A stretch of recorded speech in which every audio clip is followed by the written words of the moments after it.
Mga ka-electric wheelchair, nandito na naman tayo. Another day, another electric wheelchair na naman tayo. Manual fold, manual recline, teenage battery, 58,990 yan ha. Mga another day, another electric wheelchair na naman tayo mga kamots. So ito ating electric wheelchair, pwede tayo manual ha. Yan. Nakikita nyo naman po, may manual po siya. Once na itong dalawang rails na to ay iangat nyo, hindi na po yan matutulak, oh. Hindi na po yan matutulak. Hindi na po nakikikot yung ating gulong. Alaga. So, itong ating electric wheelchair ay kahit manual po siya, may remote na rin itong mga electric wheelchair. I-on nyo lang po dito. At ito pong ating remote, i-on din po.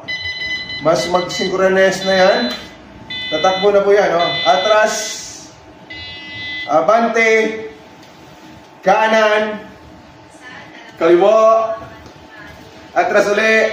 So yan, yan yung gamit ng ating remote.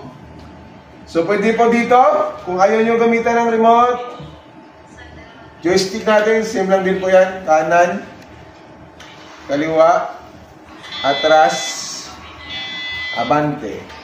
Yan. Ang ating pong electric wheelchair, ang bigat po nito is 22 kilos. Then ang total capacity weight nito is 120 kilos lang pala. Yan, 120 kilos. So meron siyang recline, manual. Yan, nakikita nyo po itong lever na to. Pindutin nyo lang po yan. Magma-manual recline na po yan. So, kaya may support siya ang headrest. Ayan. So, ang kanya na pong footrest ay isahan lang. So, hindi po nare-recline ang footrest. Ang ano lang, ang likod lang. So, manually. So, pagbalik, pindutin nyo ulit ito para bumalik. Then, ang ating joystick, pwede po yung ilipat sa kaliwa. Kung kaliwiti po yung gagamit, pwede pong ilipat natin yan. So, pwede rin tanggalin nyo po dito. Itong part na to.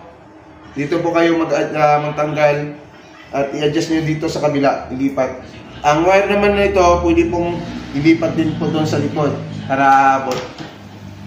So, ang battery ng ating manual fold, manual recline is 24 volts, 10 Ah na po yan. Kung gusto kayong bibili ng battery nito, ang worth po ay 11,000 na kanyang spare na battery. Then, meron na po siyang battery certificate for airlines.